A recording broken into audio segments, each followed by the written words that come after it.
Good morning. This is 4/20/2021. Some of you are familiar with this common idea about this special day of 4/20. So some of you might not be here because of that. I don't know. But regardless, we're back here Tuesday morning, 20th of April, talking about later life.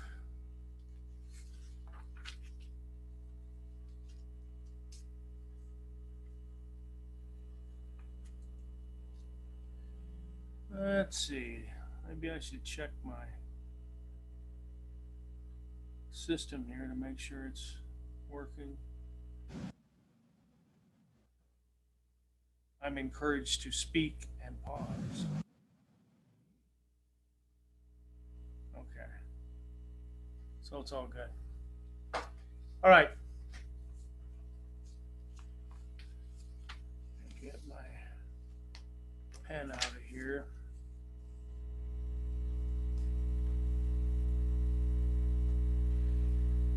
The author starts out with this sort of sad scenario of 75-year-old woman with her husband had died, and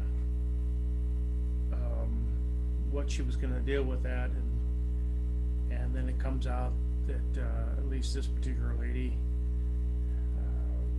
had kind of a epiphany of sorts, and because of her long-term relationship with her husband, she had a lot to reflect upon, and thought, well, her husband would be best served if I went on and enjoyed my life and not sat around and moped around about not having my husband anymore. So here's a quote here. It says, Susan was determined to avoid the conflict ridden relationships that she had observed with other widows.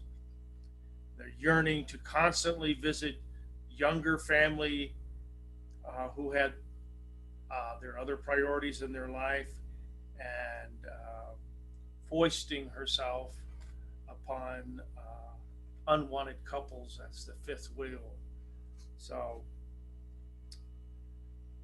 Susan credited Carl's upbeat personality for teaching her how to relate after a joyous half century of marriage.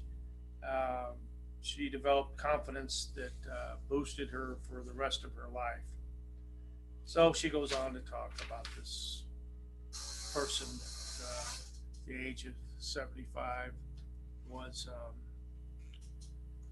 hit with this tragedy of losing her spouse, but yet turned herself around to use it as an opportunity to enjoy life in her later years. Now, we've talked before about the reason that we have had this older age than life expectancy, which is, how long do you expect to live, barring something like cancer or a car accident. And it's because of the advances in our medical care starting in the early 1900s. So we don't have people dying at 45 and 50, 55 as the sort of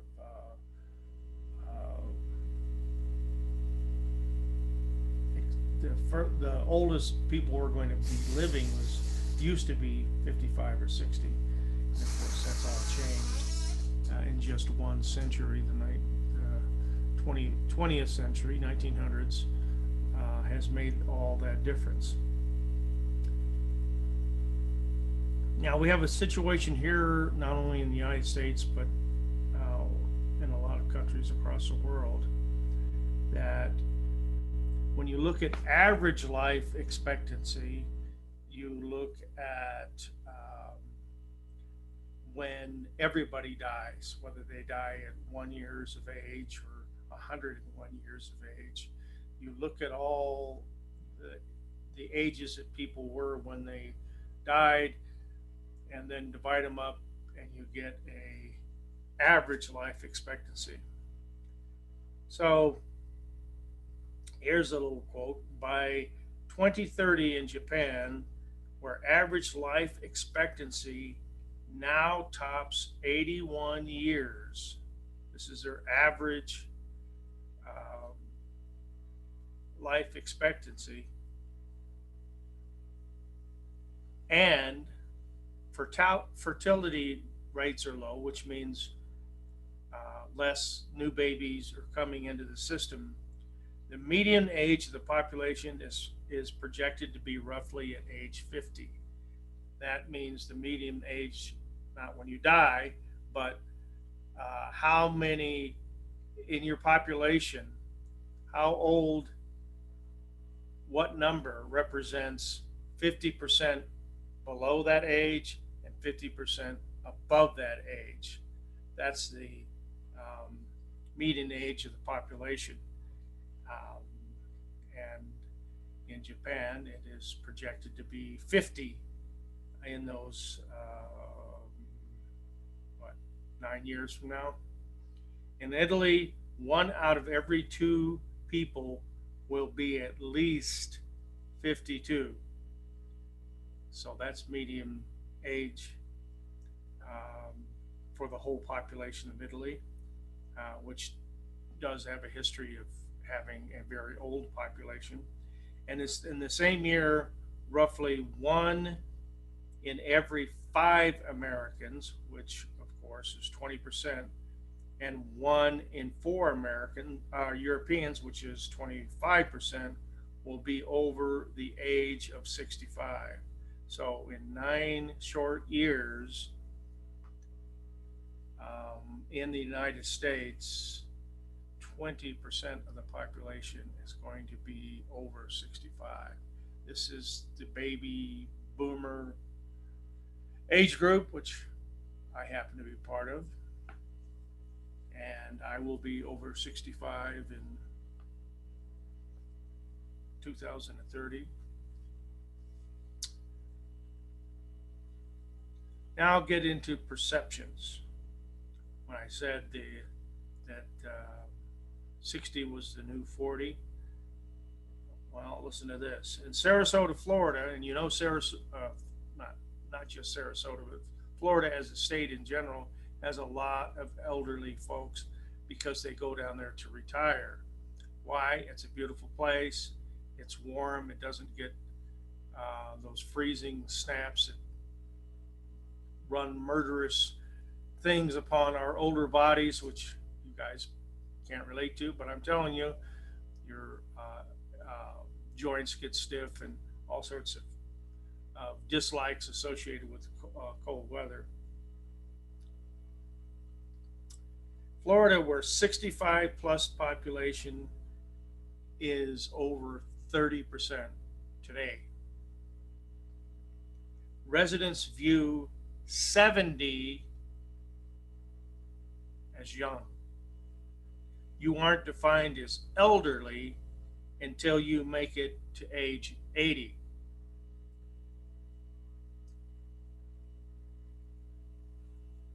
Statistically speaking, there is a world of difference between being healthy at the young old, which is 60, 65, and having physical frailties, depending on whether you're using a walker or not, during the old years. So the young old is considered, I guess, 65 to 80, and 80 is considered old. And really, the big difference between those 20 years or 25 years of time expanse is health. So you're in a different kind of lifestyle if you've got health problems, and that's obvious. Another thing that's obvious is, at least here in the United States, which is different than other countries, the bottom line is that everyone, young and old, is guilty of ageism. Ageism is a stereotypic, intensely negative ideas about old age. So generally, when we think of old age, we think of bad things. We don't think of good things, whether we're 65 or older or whether we're younger. Certainly, people who are, uh, let's say, in their 60s, 65 or older, 65, um, they may see their life differently than those who are younger. People look at people of that age as having a lot of problems. And the author goes into this whole concept of memory issues. And we mentioned a little bit about this last week in last chapter 12, in that our crystallized memory of older people is fine. That doesn't suffer that much from old age.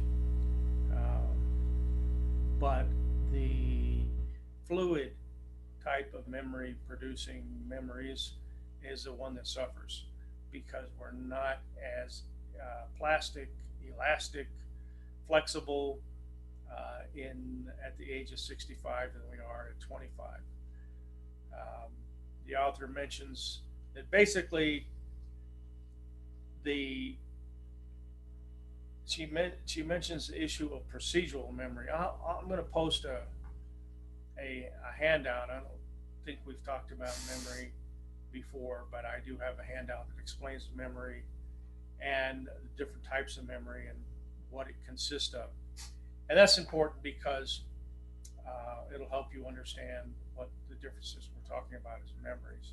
But she talks about the fact that procedural memory, which is memory based on an activity, procedures, meaning an activity, like for instance, the example she uses, riding a bike. Riding a bike, when you first learn how to ride a bike, that memory is probably up here, the prefrontal cortex, because you're trying to remember you have to do this, push this, hold this, get yourself balanced, all that kind of stuff. Once you learn how to ride a bike, you don't have to go through all that rigmarole of remembering all the activities that you have to combine to have a successful bike ride, because this is a procedural type memory, and it has now been placed in a lower part of your brain, closer to the lower brain stem, cerebellum area, and it's almost automatic. When you talk about creating memory pathways, sometimes we call it muscle memory. The memory is literally not in your muscles, but it is an activity, a physical activity, like riding a bike, like shooting a weapon. If you ever been around somebody who's in the law enforcement or military, um, they will tell you that as far as their weapons go, you do a lot of practice of using the weapon without shooting it. For instance, let's say you're a law enforcement officer and you have a weapon in your holster. You practice a lot of taking the weapon out of the holster and then putting it back in while you're moving, while you're still, while your focus is on somewhere else, so that in the event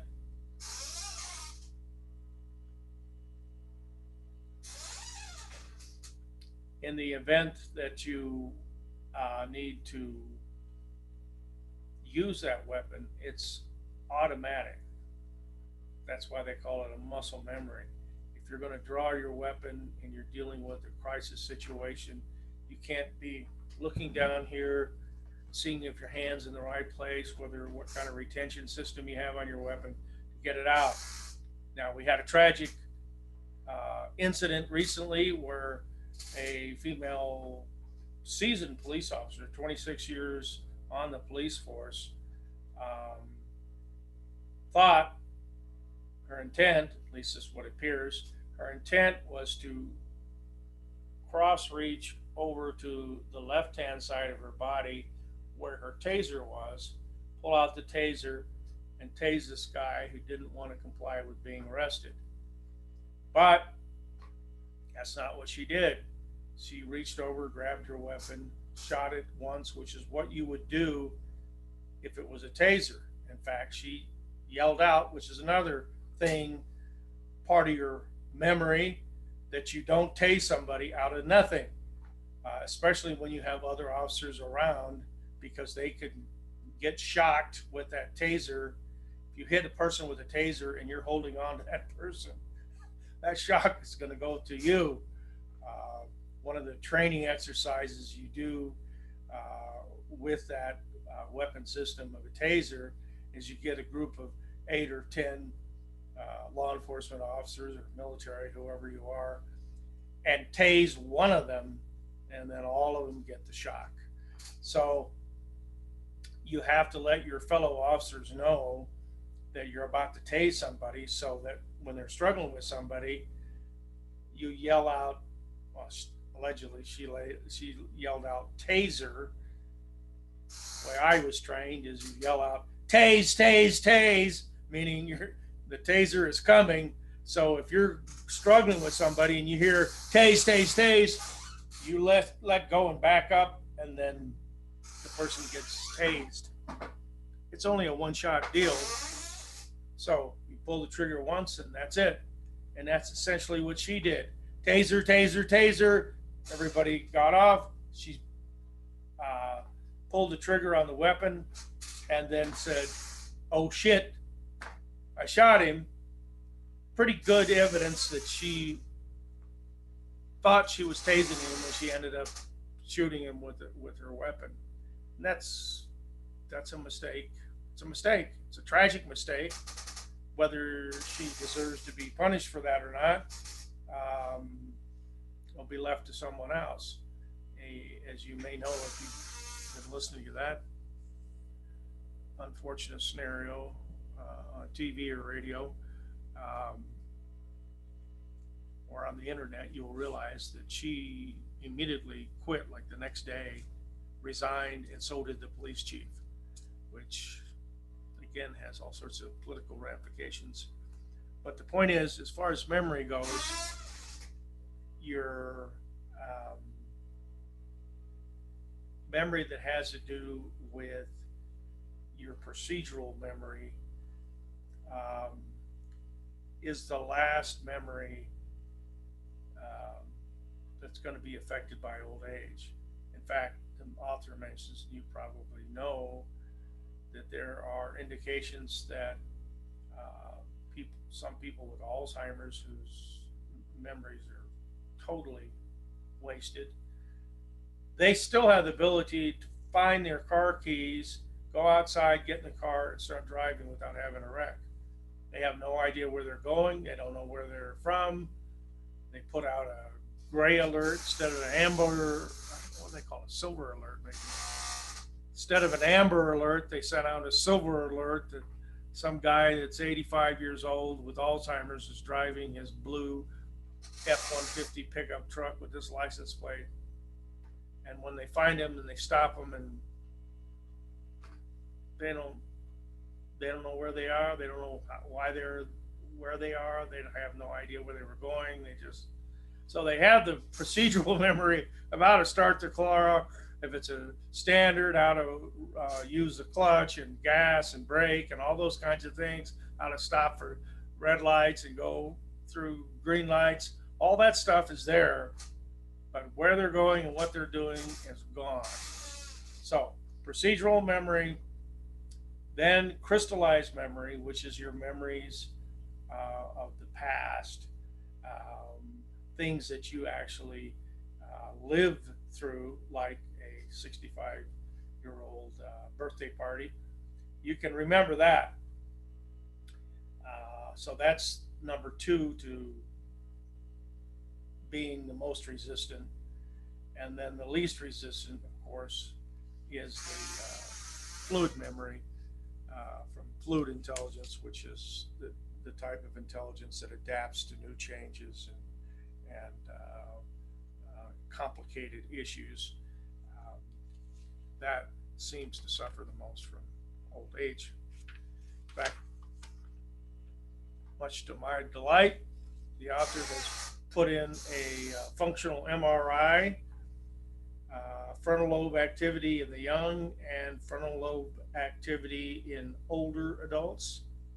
And oddly enough, may seem counterintuitive, but in the younger person, the area of the brain that's fired up, which is what a functional MRI can do for you, show you the area of your brain that is actually under use when you're doing some kind of task, which is why we call it a functional MRI as opposed to a structural MRI. Shows in the photo, I can't tell you what page it is. I can tell you for me, but I can't tell you for you because you've got the digital form.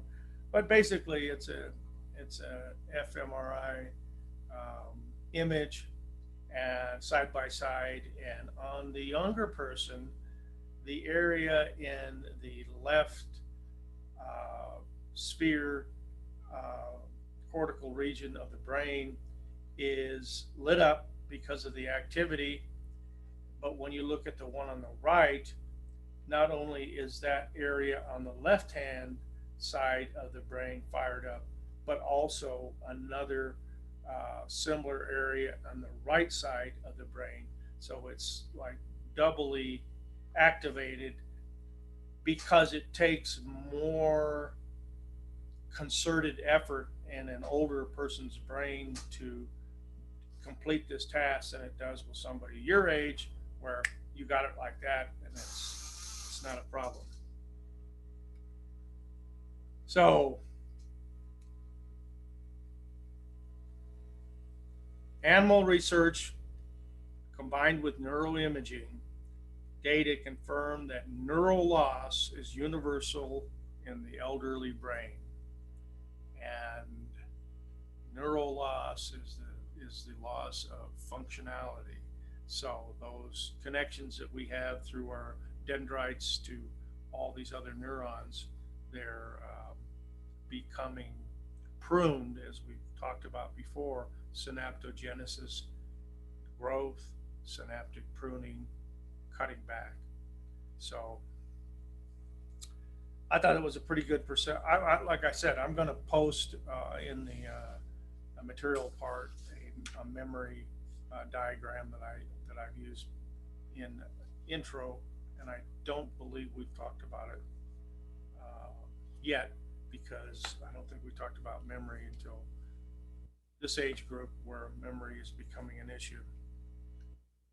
So also there's a picture of this, what is she, 85-year-old woman playing the piano perfectly, no errors. She's got it down.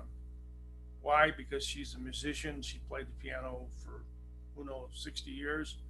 So at age 85, she can play the piano because it's all procedural memory. Your fingers go here, you remember it.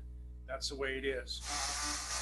But at 85, she may not remember what she had for breakfast. She doesn't know what she's doing this afternoon. Somebody's going to have to tell her. The other thing that they mention, or the author mentions, is pretty commonsensical when it comes to memory. If you have a memory that has an emotional attachment to it, like a 65-year-old birthday party, that's going to be a stronger memory than a memory that happened when you were 65 and it wasn't an emotional memory. If you watched a car accident or went to a funeral, those things are emotional. You're going to remember that. But if you went and bought a piece of clothing from a particular store and now you want to return it, or somebody asks you, hey, where'd you get that nice sport jacket? You can't pull that memory out. It's not significant. And For a person who has ADHD like I do, this is very similar to me hearing and reading this, is that this kind of memory is a lot like ADHD memory, where if something is not interesting to you, you just block it out and you don't remember it. So when it comes to schoolwork, it can be very difficult because not everything in schoolwork is that interesting, including this class on occasion, I guess. But if you're emotionally engaged in a subject or topic, you're gonna tend to remember that because there's an emotional component to it, and it also has to do with focus. ADHD, as you obviously know, the distraction part of that is you don't focus on what's going on because you're not particularly interested in what's going on. If somebody is captivating you with a great lecture or showing a particularly entertaining video or something, you're going to be more likely to remember it. The other thing is, let's take for instance your exams. I'm sure I've mentioned this before. Your exams are multiple choice by design. I could give you something like fill in the blank. Fill in the blank for people who are older, or fill in the blank for people who have ADHD, is really, really difficult.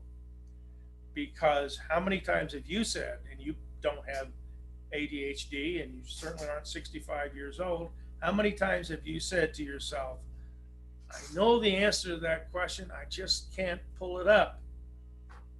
That's a memory issue, okay? Not necessarily an age related memory issue because you guys are not that old.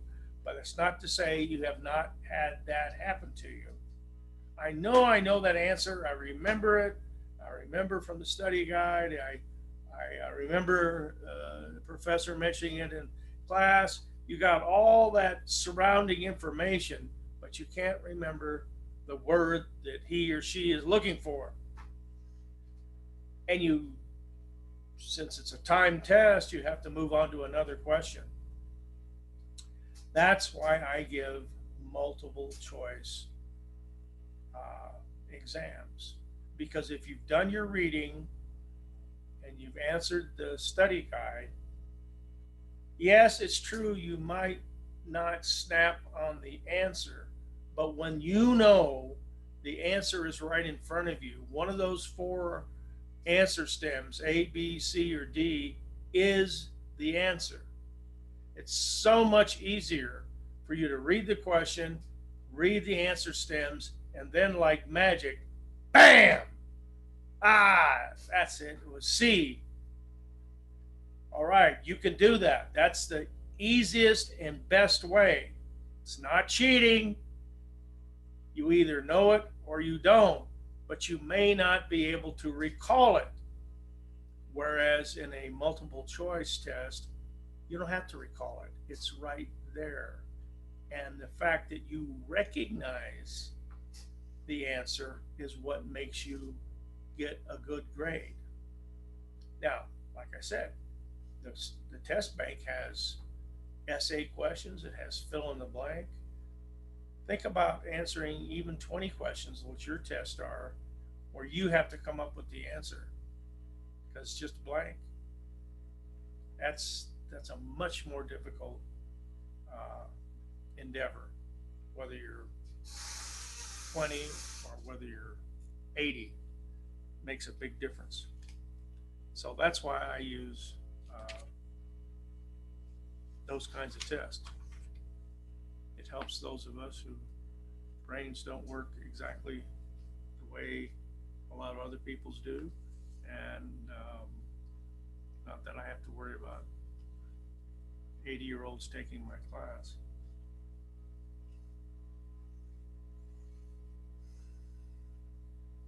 So that's a section on memory.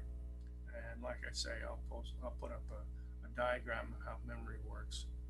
And that would be helpful to you.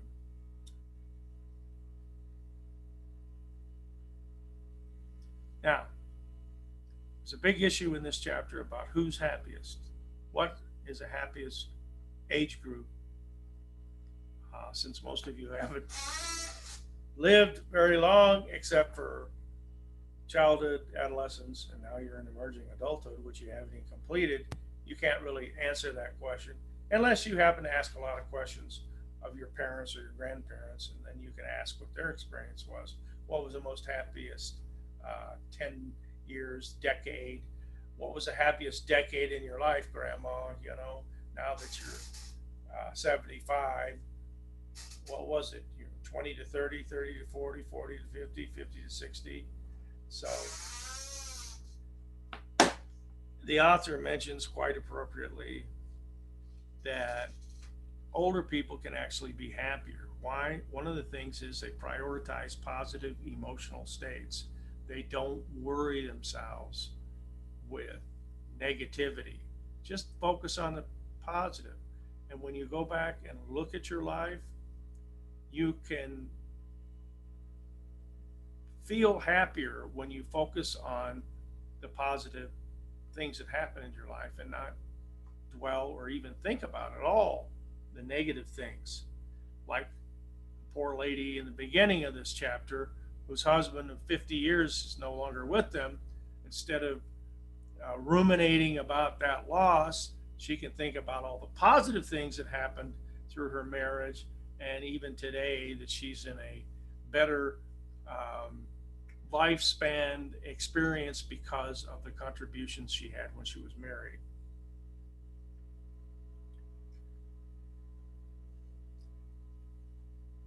The author says, as I described in previous sections, remember emotional, everybody remembers emotionally laden stimuli, memories, the best. However, the elderly perform better when asked to recall happy versus sad images and faces.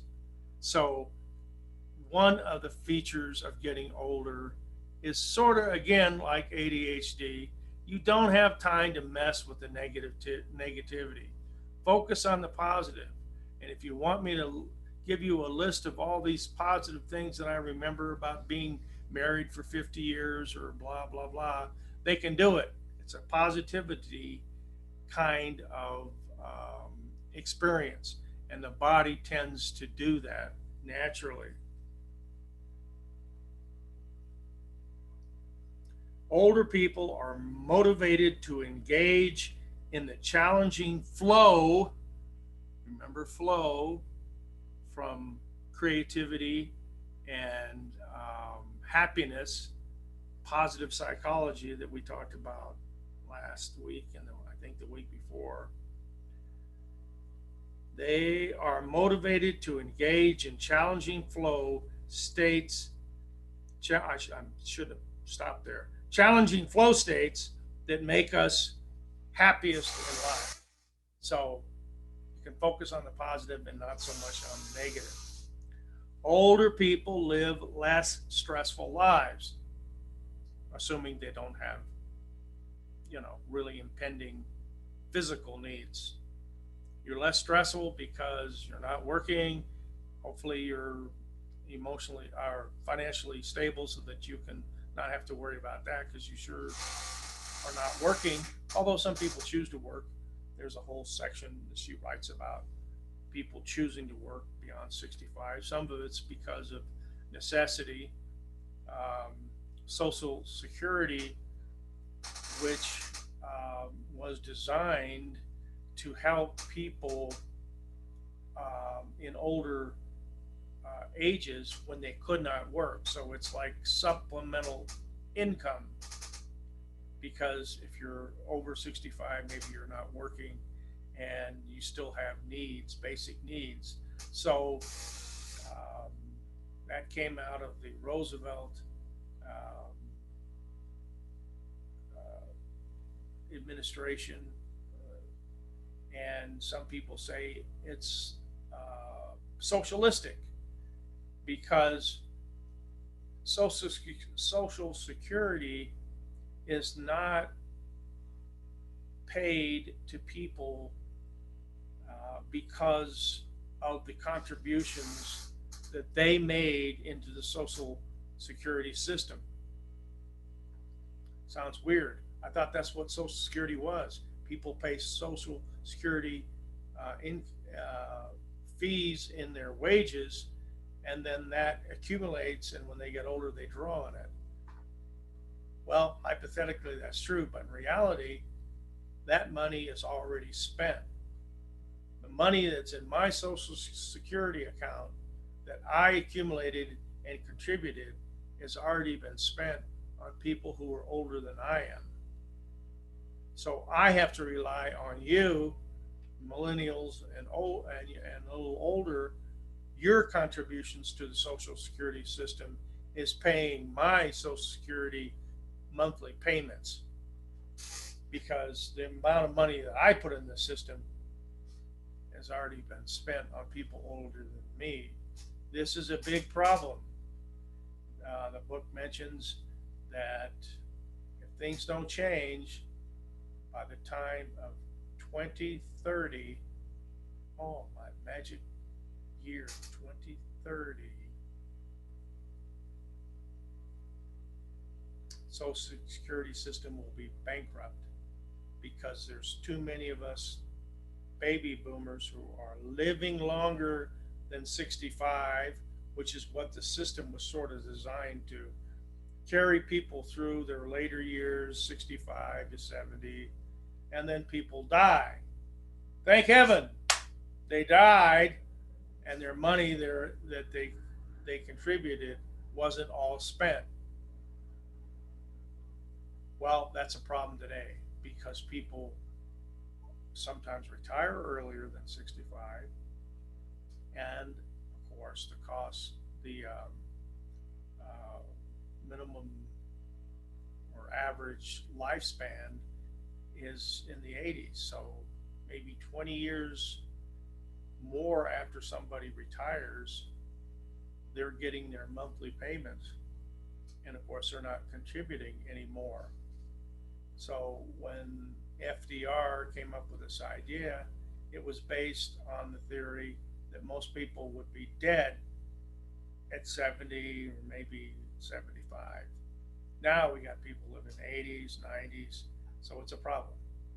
And it's a problem also that you millennials as a group and the group above you are smaller now than they used to be in the past.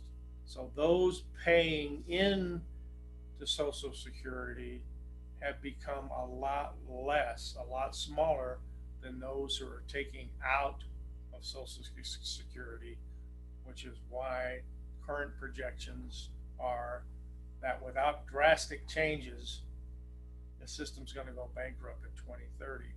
So what does that mean? That means that people your age cannot depend on Social Security to give you that percentage of money that people my age are getting through Social Security. You're not going to get that. Now they've made some changes. People, the retirement age for Social Security used to be 65. Now it's 66. In a year or two, it's going up to 67. And before too long, it'll probably be up to 70. So what that means is when you go to draw your Social Security, you get your full Social Security today if you're 66. In the short future here, it's going to be 67. So much for SSI. All right, let's go back to Erickson because he's sort of the base of this developmental look at lifestyles. And we are talking about late adulthood, meaning late 60s and beyond. So 65 is kind of obviously in the middle, so we're talking beyond 65 and beyond. The primary task, integrity, versus despair. Erickson believed that to reach integrity, older people must review their lives and make peace with what they have previously done. Their successes, their failures, it's in the past. I'm down for it. Can't change the past. So here we are. We're going to move forward, do something positive. Happiness in old age does not involve dwelling in the past about the good old days. As with this guy, Jules, that she talks about, the therapist, PhD guy that somehow she knew through school, I guess. It involves finding purpose and meaning in your present life. And that's one thing older people tend to do. They don't look so far in the future because they don't know whether they're going to be alive tomorrow or not. So it's not this catastrophic thing where somebody tells you you've got stage 4 cancer, you're going to live for the next 3 or maximum 6 months, and then it's over. It's not that grim, but it's also unknown and much more poignant that we are going to die, and it's sooner than later. So at 65 or older 65, as they're saying, people are going to be totally aware that they could die at any moment and they're not going to live another 40 years. It's not going to happen. They may live another 30 years. Probably most of them for sure will live another 20 years. You know, I look at my life and I say, hey, if I got a young 2-year-old, I'd like to see that child graduate from college. And maybe I'll make it, maybe I won't, but at least that's my goal. So, what's the bottom line? Be positive, live a generative life, which we mentioned last week. Generative life. Be open to all other people. Remain lovingly attached. See aging as a time of growth. Of course, reject all the negative stereotypes of aging. And there are some keys to living happily into advanced old age and living happily during any stage of your adult life. Now, it is true, most of you probably have never been to Florida, but I have been to Florida. I used to vacation in Florida. And if you go down there, especially to where they have, my sister lives in the Villages, which is the largest retirement community in the United States, all made for retired people. Um, if you're driving around town in Sarasota or any of these other Lauderdale or these other places, you can get pretty frustrated because you'll see a lot of people driving. What I say, they're driving through the steering wheel. Most people have a steering wheel up here. Well, if you're old and you're bent over, you're driving like this. You're actually, the steering wheel is over your head. You're looking through the steering wheel driving. That's a bad sign because that's usually somebody who's aged and they don't drive fast. They may or may not use their turn signal. Light turns green. They may or may not snap on that and get moving through the intersection. It can be very frustrating to be around people who move slowly. And we have people that age driving around El Paso, but they're in the minority. You go to one of these communities that has a lot of retirees, they're the majority. And when you get in line somewhere and they haven't talked to anybody all day, so they want to talk to the checkout person or the pharmacist or something, and you're in the back of the line going, especially if you're ADHD, oh my God, it can be pretty frustrating. However, I mentioned this is in the United States. Now, you go to a country like Japan or my experiences in the Philippines, older people are revered. They are a cherished country's treasure. Here in the United States, old people are just people who get in the way and make the lines longer and make me drive slower. That's why we look at older people.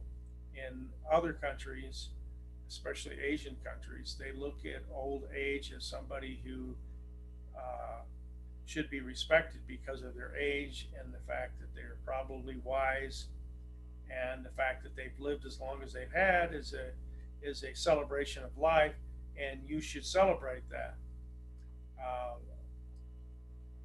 I took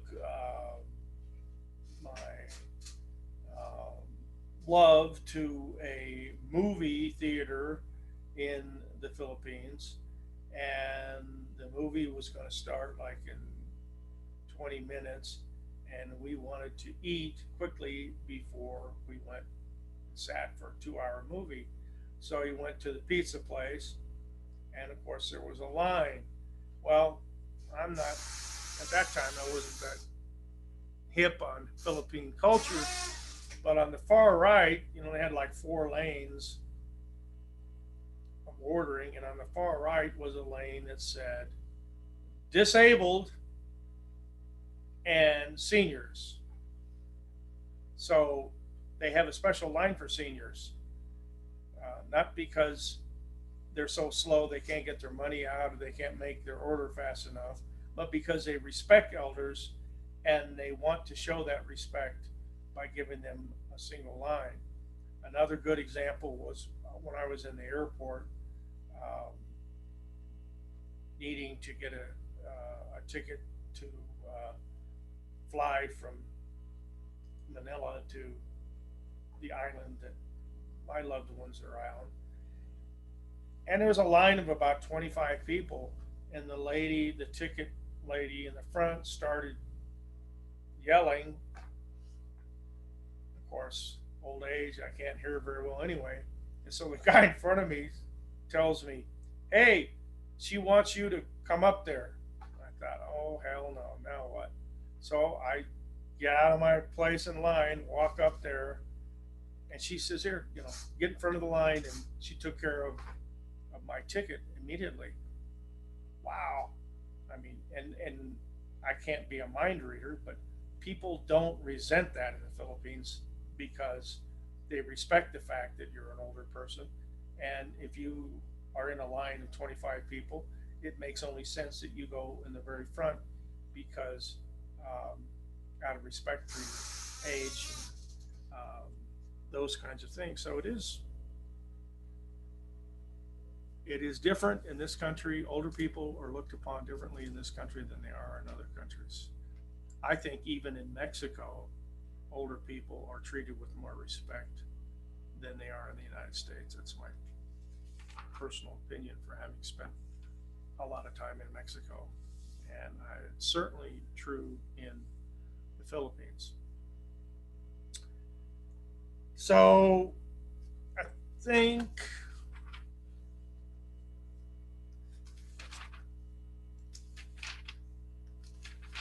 we don't have that many more pages. So I think what I'll do is I'll talk a little bit about this retirement issue. I already started it, so I'll finish it off, and then that'll take care of our lecture for today. Setting the context, differing financial retirement cushions. And they mentioned in Bangladesh, Jamaica, and Mexico, where more than half of all people over 65 are in the labor force. The elderly must work until they are seriously ill. A lot of third world countries, Mexico, Philippines, people work as long as they are physically capable of working because they don't have accumulated money. Now, the Philippines handles that issue in a controversial way. In the Philippines, you are expected to pay for your parents' upkeep and taking when you start getting a job. And I had a sad story, but I had a girlfriend who literally paid 95% of her salary, which wasn't great to begin with, to her parents because she felt obligated to do that. That is a cultural issue.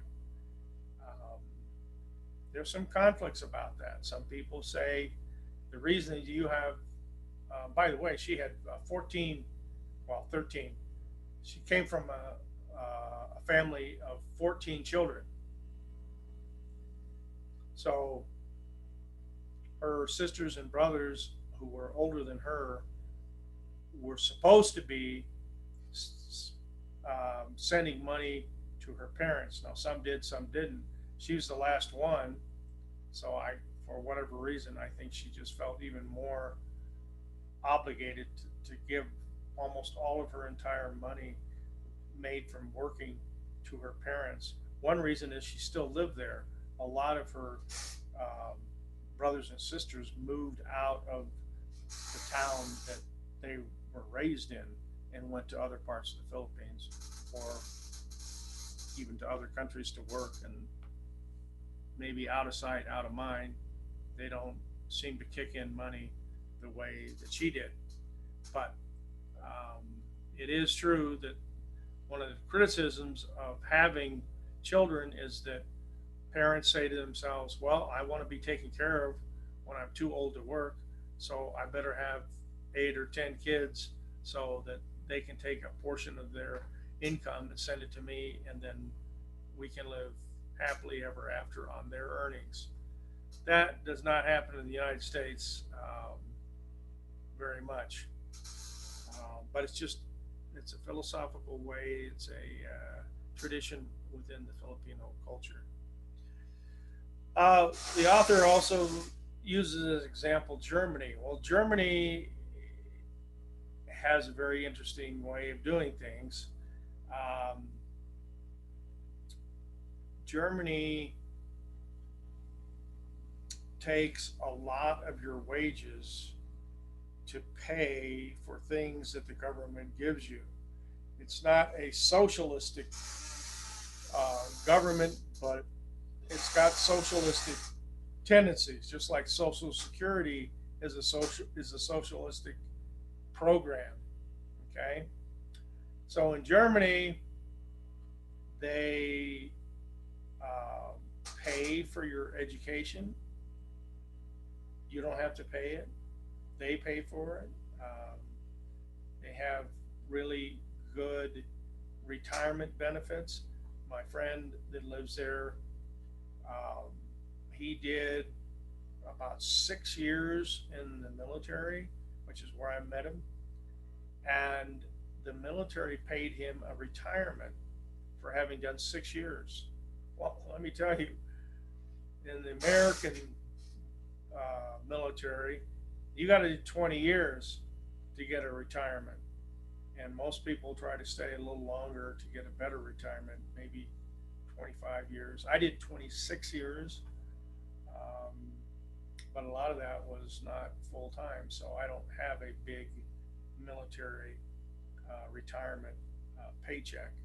I have a small military retirement, but that's because 20 of those 26 years was in the Guard and Reserve, which is a whole different than being active duty for 26 years.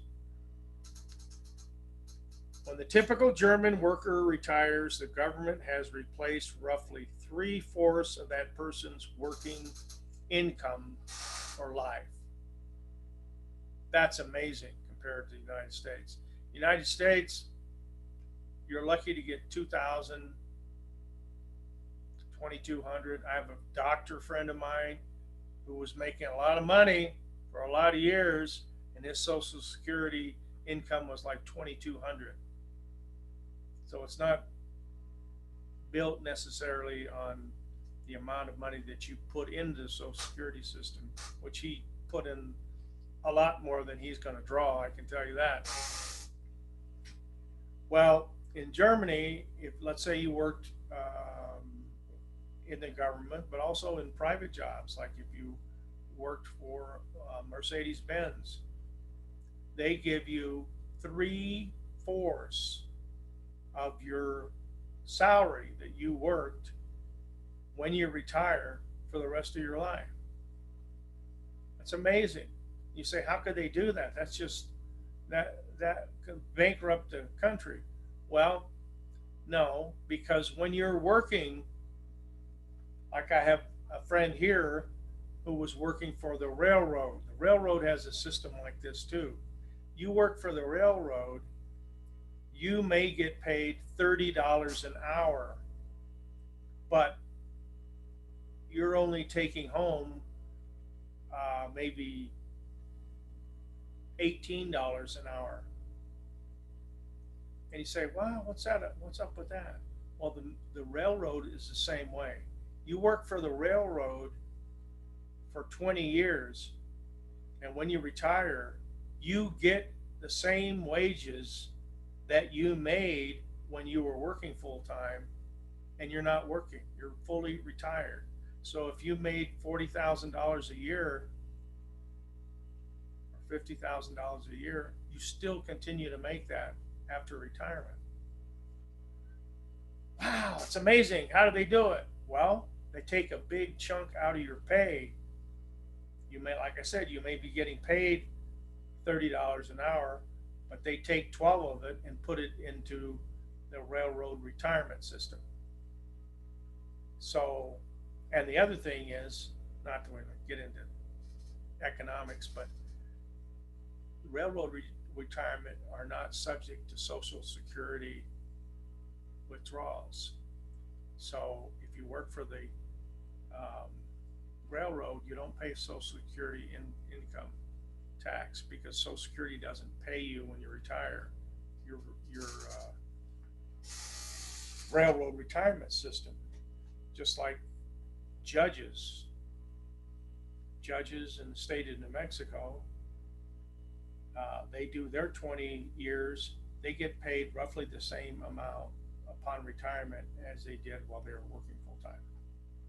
In fact, one judge told me he actually makes more money in his retirement than he was when he was on the bench because they don't take out the retirement.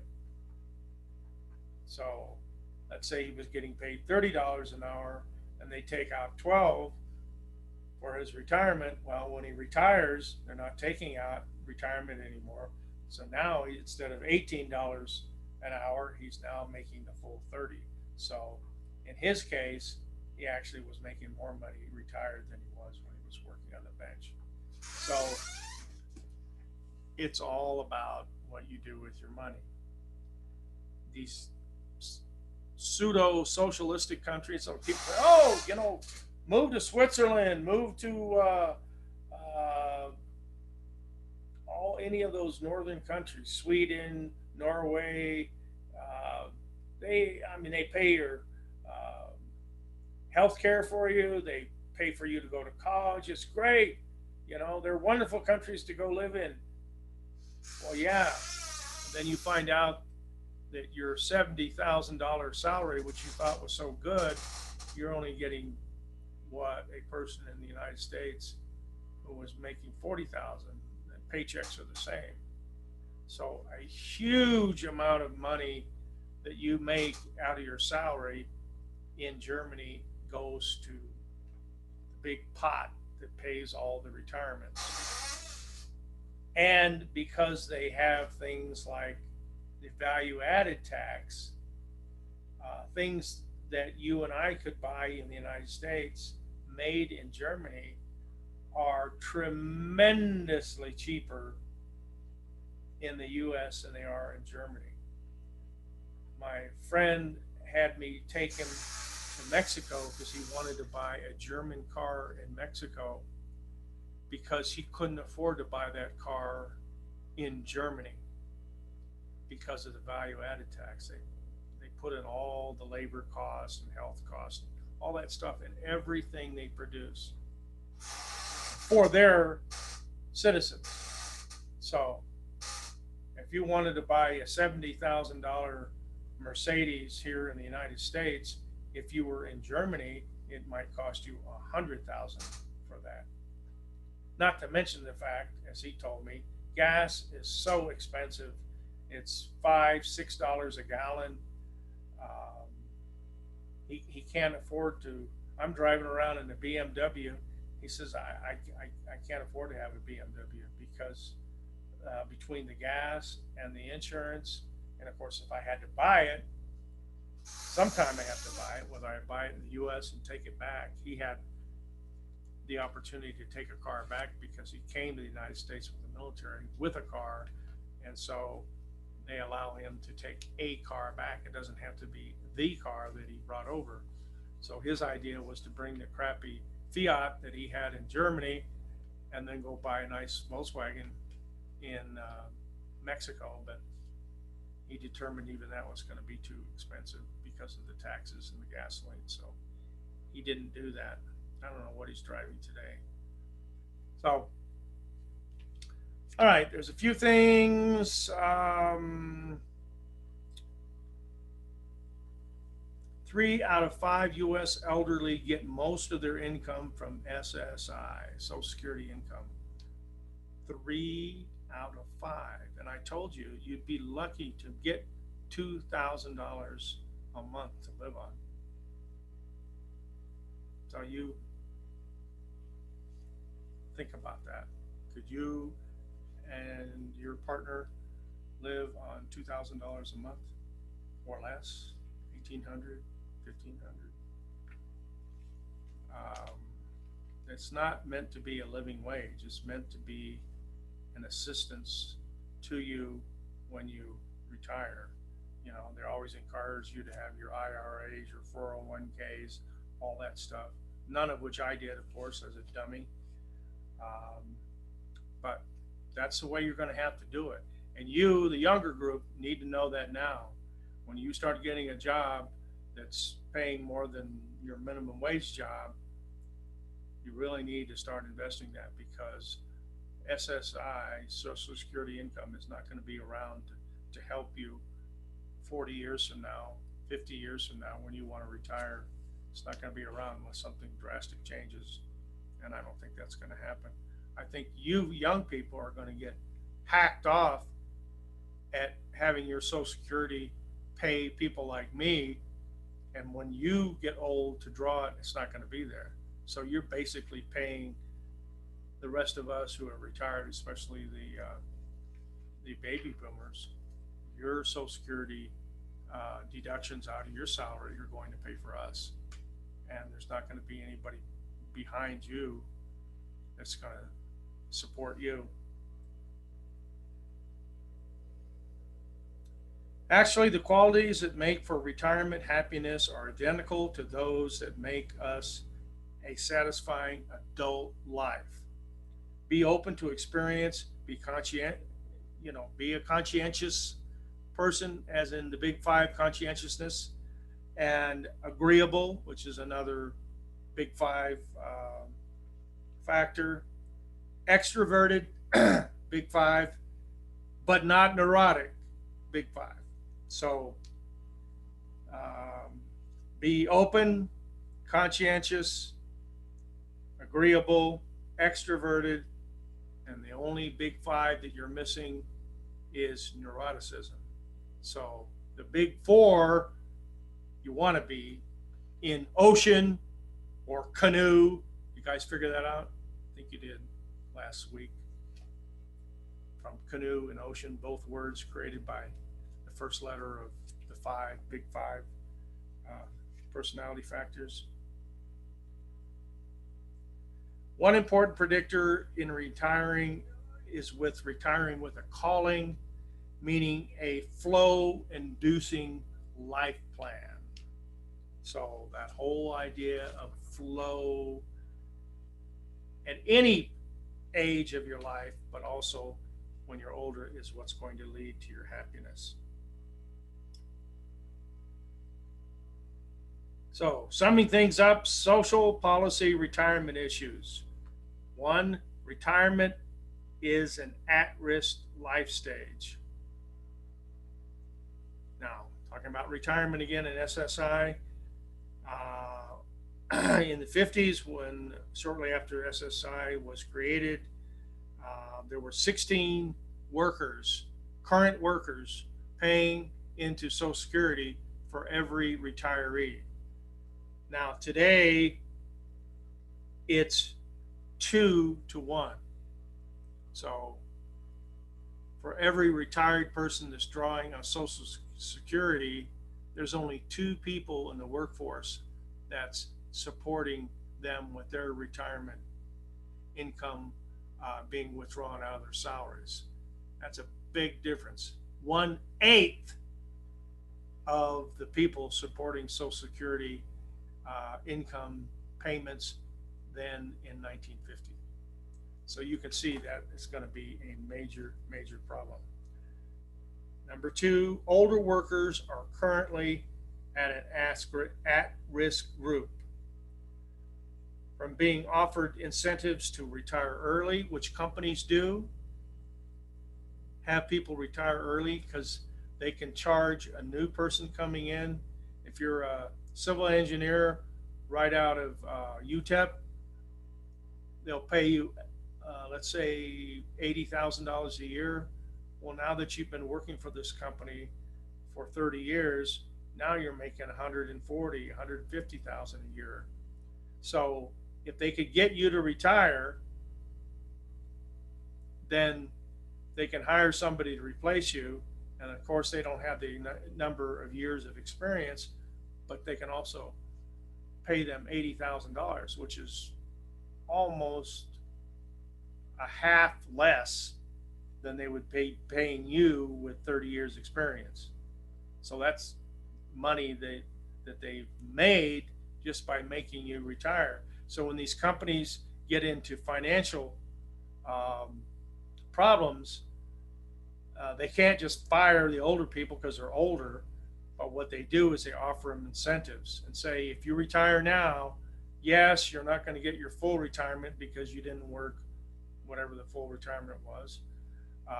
But we'll give you an incentive. We'll give you a $10,000, $20,000, $50,000 one-time payment, so you can get your 50 grand plus your retirement, which is not 100% of what you were expecting, but blah blah blah blah blah. You know, you could die in 5 years, and then where's all your retirement? You know, many older people are more at risk of being poor.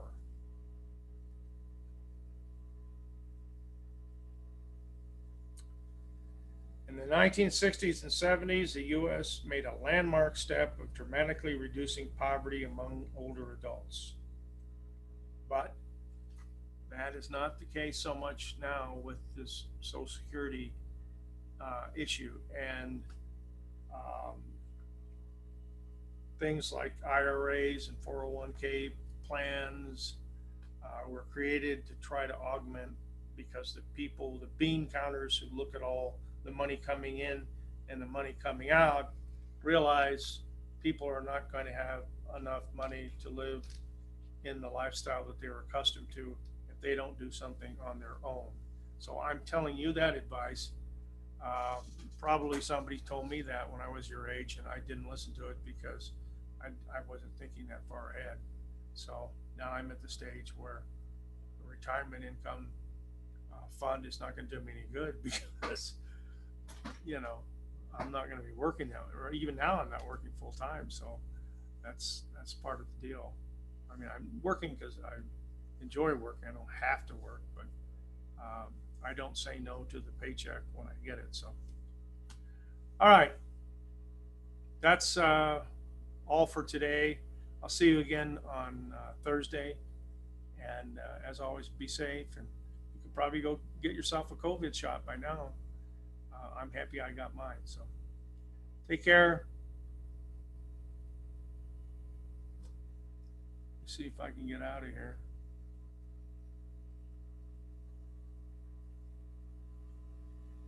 I don't think I have yet. Too much stuff in the way. All right. See you Thursday.